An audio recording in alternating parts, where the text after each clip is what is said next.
오늘 창세기 11장 1절에서 11절까지 읽었습니다.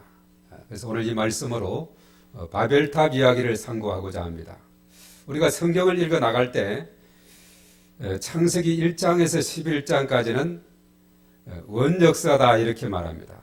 원역사, 프리히스토리, 이스라엘 역사가 생기기 전 역사를 말하고 있어요. 프리히스토리라고 이렇게 말하는데, 오늘 11장을 우리가 앞부분 읽었는데 원역사의 마지막 장이 11장입니다. 우리가 원역사를 자세하게 보면은 뭐로 구성이 되어 있느냐? 창조, 천지 창조와 그리고 인간의 타락, 그리고 이제 회복에 대한 구속, 회복, 구원이다 이렇게도 표현하는데, 창조, 타락, 구속 이렇게 이제 되어 있는 것을 보게 되죠.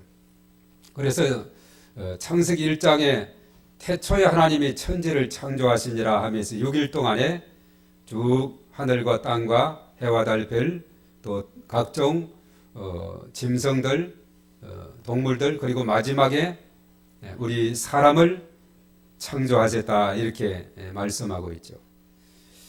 그래서 이제 원역사 속에 보면은 4번의 타락의 이야기가 나오고 있는데, 가장 먼저는 아담과 하와가 창세기 3장 5절에 선악과 열매를 보고 먹음직도 하고 보암직도 하고 지혜롭게 할 만큼 탐스러워서 하나님과 같이 되고자 하는 그 욕심 때문에 그것을 먹게 됩니다. 이것이 이제 첫 번째 타락에 대한 것인데, 우리가 이제 원역사에서 가만히 보면은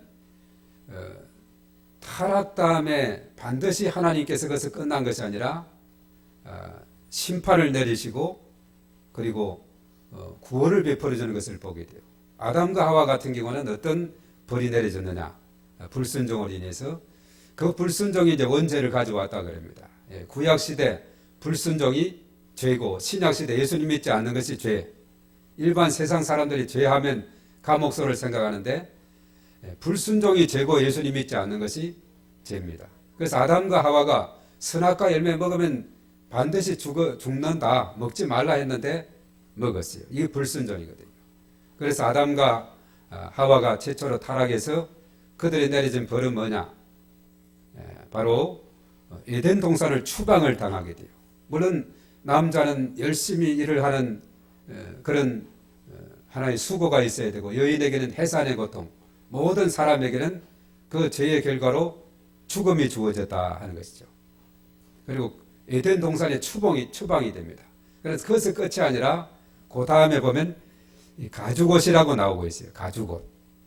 이 가죽옷은 무엇을 의미하느냐? 가죽옷을 입으려고 하면은 동물 애호가들이 아주 모피 반대 운동을 많이 펼치지 않습니까? 짐승을 죽여야 돼요. 짐승을.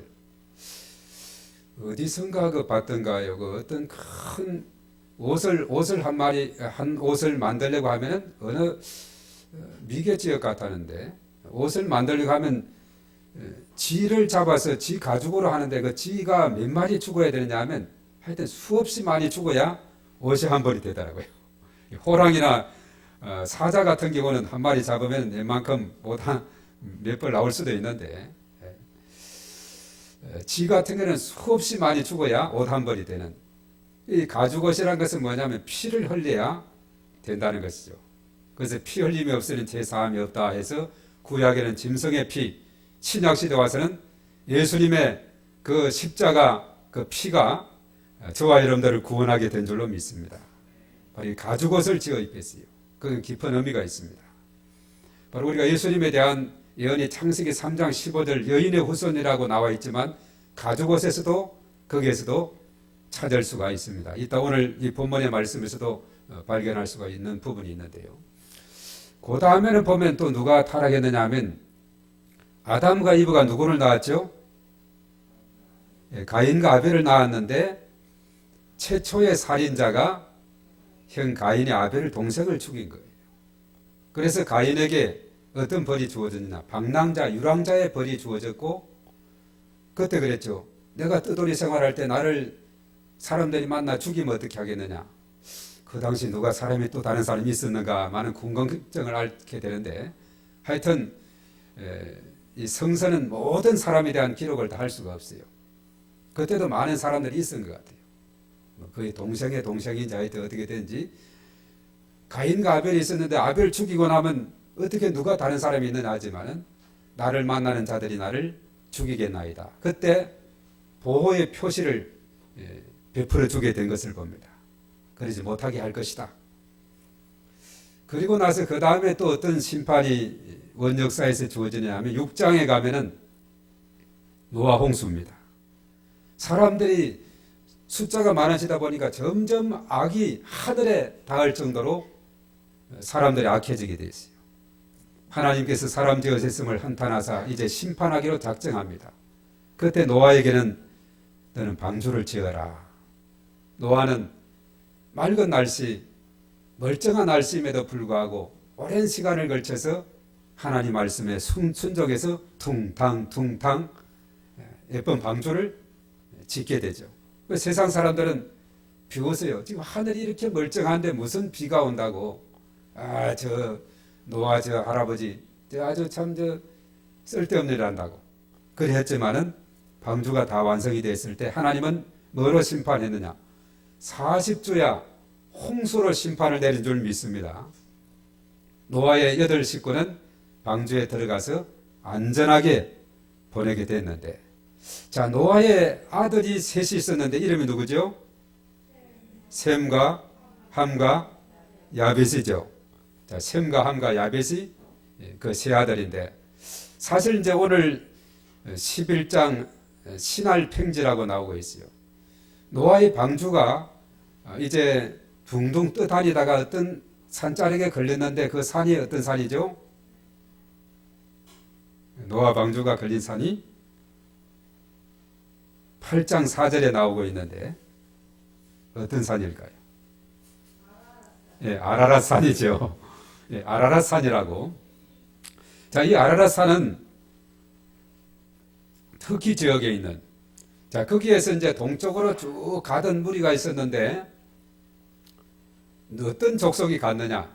사실 노아의 세 아들이 셈과 함과 야벳이라 그랬고, 셈은 우리 오늘날 황인종, 함은 흑인종, 야벳은 백인종은 이렇게 나누어지게 된 거예요.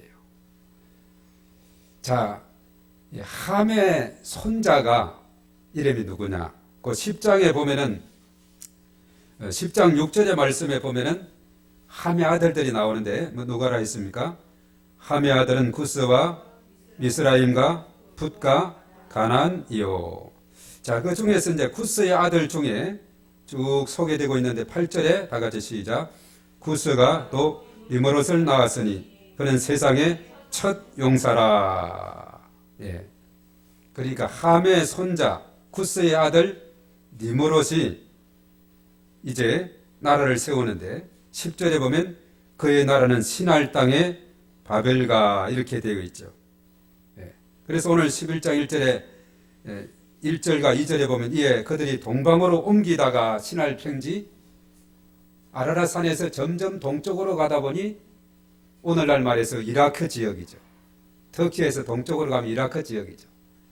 그래서 신할 평지가 아주 기름지고 풍요로운 땅이 있는 거예요. 야, 여기가 좋다. 여기서 거처를 삼아서 살아야 되겠다.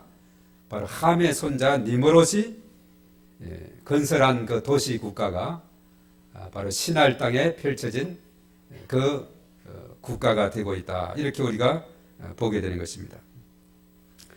자, 그래서 그러면 11장에 와서는 이제 바벨탑을 지음으로 해서 이것이 하나님께 거슬리게 됐고, 하나님은 심판으로 어떻게 했느냐? 사람들이 바벨탑을 잘 쌓아 나가니까 어떻게 했어요? 하나님이 저것을 중단시켜야 되겠다 싶어가지고 이렇게 중단을 시켜야 돼요. 소란해서 바벨탑을 막 이렇게 쌓아나가는데 그때는 언어가 하나니까 서로 단결이 잘 됐어요. 잘 쌓아나가 중단시켜야 되겠다 해서 중단하는 방법이 뭘까? 어떻게 했죠? 언어를 혼란하게 한 겁니다. 서로 말을 하니까 말을 알아듣지 못하게 하는 거예요. 그러니까 자연히 탑 쌓는 일이 거쳐지게 되고 성이 중단이 됐다. 그 바벨탑 성이 중단이 됐다는 거죠. 자, 그러면 거기에서 언어를 혼란해서 흩어지게 만들었다. 이것으로 이제 그러면 원역사에서 4번이나 타락의 이야기가 나오는데 바벨탑이 마지막 타락인데 그 다음에 구속이 뭐가 있느냐? 11장 저 뒤에 가면 아브라함이라고 이렇게 나오게 되고 12장에 가서 하나님께서 아브라함을 선택하는 이런 장면이 나오고 있습니다. 창조 그리고 타락, 구속이 잘 연결이 되어 있어요. 타락에는 분명히 죄에 대한 심판이 주어지게 됐는데, 그런데 우리가 원역사와 나중에 나오는 사사기와 이스라엘의 역사하고 차이점이 하나 있다면 뭐냐면 이 사사기 역사의 4단계라고 말하고 있죠. 뭐죠? 첫 번째는 죄를 지면 심판이 있고, 심판을 받게 되면 너무나 힘들고 괴로워서 회개하게 되죠. 회개하면 기도하죠. 회개하면 구원자 사사를 세워서 그 나라를 태평하게 5가지라면 안식으로 가게 됩니다. 죄와 심판과 회개와 구원 그리고 안식. 자, 여기에서 보면 뭐가 있느냐 하면은 심판을 받을 때 회개가 나오게 돼요. 사사기에도 나오고 이스라엘 역사에서도 회개하면 용서해 준다. 요즘 우리가 신명기 이제 다 마치게 됐는데 또 우리 요엘서도 마찬가지죠.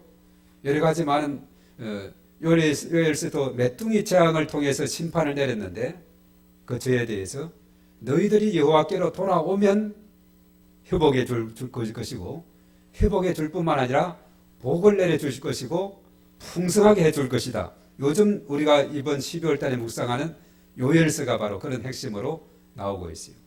그래서 회복이 되고 구원받고 구속받기 위해서는 회개가 반드시 있는데 원역사에는 보면은 그럼에도 불구하고 없어요.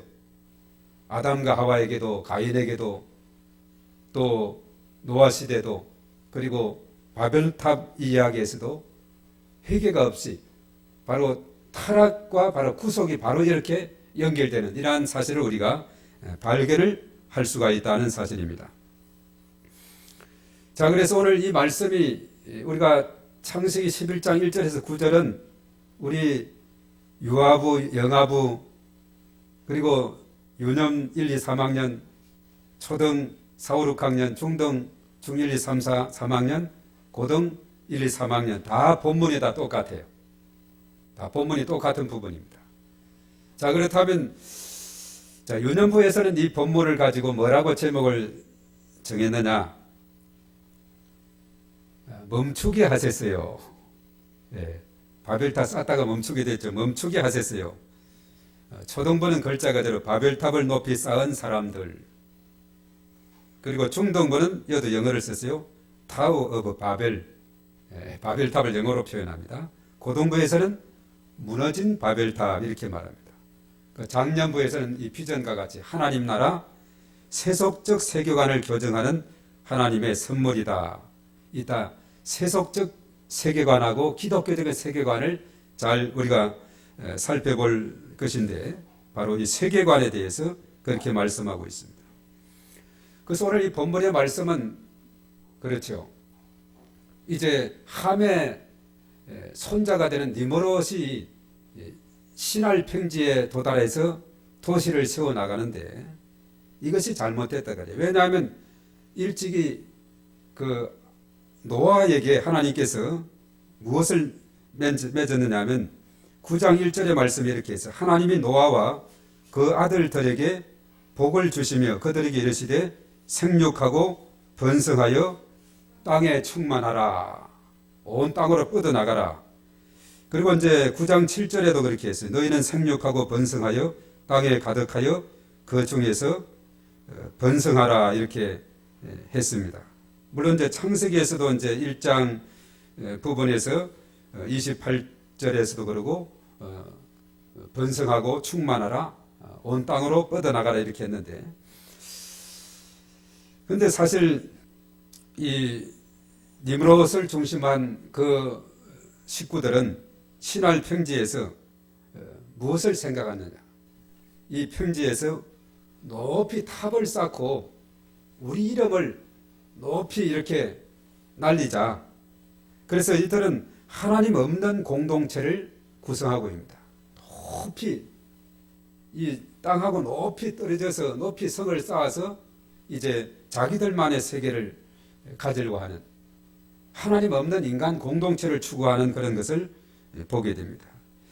그래서 하나님께서 높이서 내려보시고는 저들의 교만한 마음을 아시고 내려오셔서 언어를 뒤섞어 놓으셨다 이렇게 했는데, 자, 오늘 이 5절의 말씀에 보면 내려오셨더라 이렇게 말씀했는데, 하나님의 이 땅에 내려오심은 우리가 오늘 이제 성탄절이 있는 달인데 예수님께서 성육신, 육신의 모습으로 인간, 근본 하나님과 같은 분이지만 사람의 몸으로 이 땅에 오신 예수님을 생각하게 돼요. 하늘에서 이 땅에 내려오는 분은 바로 예수님이죠. 성탄절을 생각하게 됩니다. 바로 내려오심은 성육신을 의미하고 있다. 그렇게 보게 되는 것이죠. 그래서 우리가 창세기에서도 보면은 창세기 3장 15절부터 그리고 아까 가죽옷에 대한 거, 그리고 오늘 하나님께서 이 지상에 내려오심에 대한 거, 다 예수님에 대한 그런 하나의 말씀인 것을 우리가 생각하게 됩니다. 이렇게 바벨탑을 쌓으려고 했던 것은 그들의 교만을 말하는데, 창세기 3장 5절에 아담과 하와가 하나님처럼 되려던 그 교만이 결과적으로 그들로 하여금 말씀에 불순종하게 되고 타락하게 했다 그랬죠. 그래서 사실 아담과 하와도 그렇지만 오늘 이 본문의 말씀은 자만심의 비극이다라고 이렇게 다른 표현을 할 수가 있어요. 자만심의 비극이다. 처음에는 언어가 다 같고 같은 말을 쓰니까 서로가 잘 단결이 잘 됐어요. 탑을 쌓는데도, 물론 여기서 탑을 쌓을 때 이제 그 벽돌을 가지고 흙으로 만든 벽돌과 진흙 역청으로 이제 진흙을 대신해서 막 이렇게 높이 쌓아 나갑니다. 이따 이제 그 그림을 한번 보도록 하겠어요. 이렇게 쫙 쌓아 나가는데 이제 하나님께서 저것을 중단을 시켜야 되겠다 생각하고 중단하는 방법은 간단했어요. 열심히 그냥 같은 언어, 같은 말을 쓰니까 그 당시는 서로가 막 이렇게 단결이 돼서 잘 탑을 높이 높이 쌓아가는데 언어를 다 혼란시키니까 성 쌓기가 더 이상 되지 않는 거예요. 이 언어가 나는 가자 하는데 그냥 저선 멈추고, 이리 오라 하면 저리 가버리고, 달라 그러면 그냥 가지고 저리 도망가 버리고, 이게 되지 않아서 이제 각자 흩어지게 됐다. 성 쌓는 거 그치게 됐다 했어요. 그래서 그 이름을 바벨이라 했고 거기서 온 땅의 언어를 혼잡하게 하셨음이라 이렇게 말하고 있죠. 이 바벨이라는 것은 혼란시키다. 발랄이라 하는 그 말하고 좀 비슷한 동사의 의미를 짓는데, 바벨은 혼란시키다 하는 이런 의미가 있어요. 물론 여기서 이제 바벨은 오늘날 이제 바벨로니아 그 사람들을 의미하기도 합니다. 함의 손자 니무롯이 이 도시국가를 세워 나가다가 이제 흩어지게 됐다 이렇게 말씀하고 있죠. 그래서 하나님은 인간의 욕심으로 건설하는 이 바벨탑을 멈추게 하셨다는 것이죠. 생육하고 번성하라, 땅에 충만하라 했는데 하나님 뜻을 거부하고 하나님처럼 높아지려고 했던 인간의 교만, 이것을 바로 하나님께서 중단을 시킨 겁니다. 거침없는 질주에 제동을 걸었어요. 그래서 이처럼 성도는 삶의 목적과 방향이 하나님 뜻이 아닌 나의 뜻만 내세우는 명성을 세우는 것인지 우리가 돌아봐야 되는 것이, 바로 멈추게 하는 데는 이유가 있다 이렇게 생각해 볼 수가 있어요. 멈추면은 우리가 코로나19로 인해서 참 여러 가지 멈춰지는 것이 많고, 또 서울 그 시장 대리는 그랬죠. 앞으로 지난 금요일 날 그랬나요? 서울은 2주간 멈춤, 연말 멈춤 이것을 선언했는데, 참으로 이 멈춤은 나름대로 의미가 있습니다. 행군하는 군인이 가는 길을 멈추고 휴식 시간을 가지듯이 때로는 멈춤이 필요합니다. 멈출 때는 사람이 생각을 하게 돼요. 그래서 전도서 7장 14절에 형통한 날에는 기뻐하고 곤고한 날에는 뒤돌아보라 이렇게 말했습니다. 야고보서 5장 13절에 너희 중에 고난 당하는 자가 있느냐? 그는 기도할 것이요 즐거워하는 자 있느냐? 찬송할지니라. 그렇게 말씀했습니다. 이 멈춤에는 나름대로 깊은 의미가 있습니다. 생각하게 하는 것입니다. 그렇게 멈추게 하는 데는 뜻이 있음을 우리가 다시 한번 깨닫게 되는 것입니다. 우리가 12월 달 주제가 비전이라 그랬죠. 비전은 세계를 바라보는 관점, 세계관을 의미하기도 합니다. 사람은 자기 나름의 세계관을 가지고 자신의 세계관 따라서 무엇을 향해 살아갈지를 결정하고 있죠. 창세기에는 보면 서로 대조가 되는 두 세계관을 우리에게 소개시키고 있습니다. 그래서 우리가 그것을 살펴보고자 하는데요.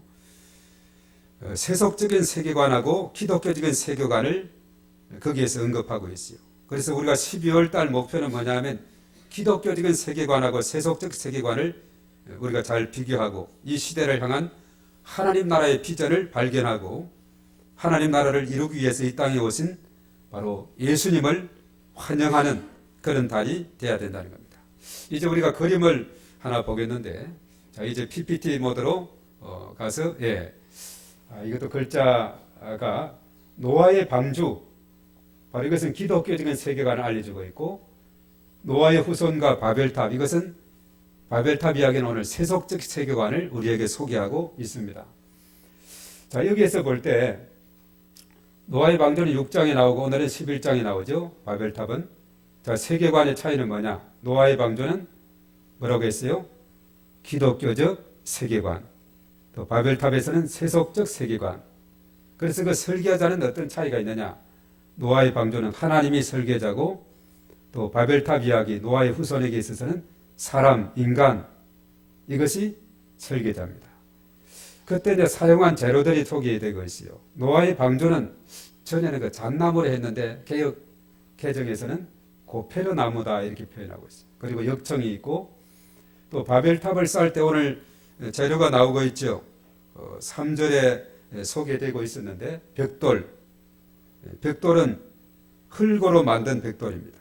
그리고 역청을 진흙을 대신해서, 역청은 동일하게 똑같고 벽돌과 고페르나무 이런 차이가 있고 목적의 차이가 있습니다. 자 노아의 방주는 어떤 목적이 있느냐? 하나님 말씀의 순종, 홍수로부터 생명 보호. 바벨탑은 하늘에 닿게 하여 자기 이름을 내고 흩어짐을 면하기 위해서. 자 건축의 결과는 어떻게 됐느냐? 노아의 방주는 완성을 지었지만은 바벨탑은 미완성이 됐죠. 무너졌다 그랬죠. 중간에 중단됐다 그랬죠. 최종의 결과는 홍수 심판에서 살아났고 노아의 방주는, 바벨탑은 흩어지게 됐다 이렇게 말합니다. 자 이러한 결과를 가져오게 됐는데, 자 여기에서 설계자와 목적이 다르기 때문에 그 결과도 차이가 나게 됐다는 거예요. 우리가 추구해야 될 것은 노아의 방주와 같이 기독교적인 세계관, 하나님 나라 비전을 가지고 하나님 중심의 세계관으로 나가야 된다 하는 사실을 우리가 다시 한번 깨닫게 됩니다. 자, 그 다음에 그림을 하나 이제 또 넘겨서 보겠습니다. 자 이것은 이제 고등부 공과에서 나왔는데, 이것을 이제 이미지를 찍어서 각 학생들에게 보내면 학생들은 이 그림을 보고 왼쪽 그림하고 오른쪽 그림에 어떤 차이가 있는가를 생각을 하는 겁니다. 자, 여기에서 이제 무엇을 발견을 해야 되느냐? 이 이미지를 통해서 인간의 관점과 하나님의 관점이 다를 수 있다는 것을 여기에서 발견을 해야 돼요. 자, 우리가 땅에 거하기 때문에 요즘은 드론이 있어가지고 이제 오른쪽과 같이 촬영이 되는데, 땅에 가기 때문에 옆에서 건물을 볼 수가 있죠. 땅에서. 그러니까 높이 드론을 띄워서 하늘에서 그 건물을 찍으면 오른쪽과 같이 되는 거예요. 사람이 보는 세상은 왼쪽이지만 하나님이 보는 세상은 오른쪽과 같이 된다는 거죠. 그래서 밑에서 볼 때는 거대한 이 건물이, 웅장한 건물이 하늘에서 보니까 마치 장난감처럼 아무리 건물이 높아도 위에서 찍으면 똑같아요. 일정으로 보이게 되죠. 이것은 어떤 관점에서 보느냐에 따라서 사물을 다르게 우리가 보게 된다는 것이죠. 그래서 이 이미지는 인간의 관점하고 하나님의 관점을, 그리고 세속적인 관점하고 기독적인 관점을 우리에게 깨우쳐 주는 것이라는 사실이죠. 그리고 그 다음에 그림을 한번 봅니다. 자, 이 그림은 뭘까요? 우르의 지구라트다 이렇게 되어 있어요. 지구라트. 갈대 우르, 이 바벨론 지역에 거대한 이 지구라트가 있다고 합니다. 저 높이가 91.5m, 피라미드 구조의 청계식 건축물이다. 고대에 저런 건축물이 생겼다는 것은 참 놀라운 일이죠. 저 정도 되려면 이 건물이 몇 층 정도 돼야 되느냐? 보통 한 건물을 3m 정도로 이렇게 본다면은 91m면 한 30층 정도. 이 광명역에 가면 최고 높은 게 49층으로까지 돼 있는데 30층 정도 건물이면 지금 이 건물이 이렇게 낮게 보이지만 저 정도 91.5m로 높이 솟아나게 된다는 겁니다. 자, 우르는 메소포타미아 문명을 설명할 때 필수적으로 언급되는 오래된 도시 상징입니다. 이 지구라트는 메소포타미아 문명을 손꼽은 대표적인 건축물이 바로 이 건축물입니다. 이 지구라트는 도시의 가장 높은 곳에 세워진 건축물로 신전 제단이 거기에 있는 것을 보게 돼요. 물론 진흙으로 만든 벽돌 그것으로 만들었다 하는데 중앙 부분에 그 벽돌이 한 700만 장 정도가 사용이 됐다 합니다. 어마어마한 규모죠. 꼭대기에는 신의 제단이 있다고 합니다. 자, 이것을 보면서 이 바벨탑 이야기를 연상하게 되는데 이것은 바벨탑이 아니고 아주 오래된 건축물, 그런 지구라트라는 그런 건축물입니다. 그런데 그 다음에 이제 보면 바벨탑을 상상해서 지은 그림이 있어요. 그 다음 넘기면 이게 바로 피테르 브리스흐리라는 사람이 1563년도에 바벨탑을 연상해서 그린 그림이 바로 이 그림이 되고 있어요. 이것은 그 백과사전에도 등재가 되어 있습니다. 이렇게 바벨탑을 높이 쌓다가 언어를 혼란시키니까 중단을 시켰다 이렇게 말을 하고 있습니다. 자, 여기에서 보면 이 바벨탑이 아주 거대한 높은 건물로 그 옛날에 이렇게 높이 건물을 짓는다는 것 자체가 건축술이 그렇게 발달이 되지도 않았을 텐데 아까 지구라트도 마찬가지고 참 대단한 이 니모롯 함의 후손 손자였던 니모롯의 참 식구들이 대단한 그런 기술을 가지고 있었다 하는 것을 우리가 발견하는 그런 부분이 되는 것이죠. 이렇게 잘 쌓아 나가다가 이것이 무너졌대요, 중단이 됐대요. 아까 여러 가지 많은 제목들이 주어졌죠. 미완성으로 이렇게 남게 되어 있습니다. 완전히 완성하지 못했죠. 하나님께서 중단을 시켰다는 것입니다. 이것은 신의 경지까지 오르려 하는 인간의 오만함을 여기에서 상징하고 있습니다. 과학이 발달이 되면서 사람이 하나님의 영역을 자꾸 도전하려고 하는 이런 일들이 생기게 돼요.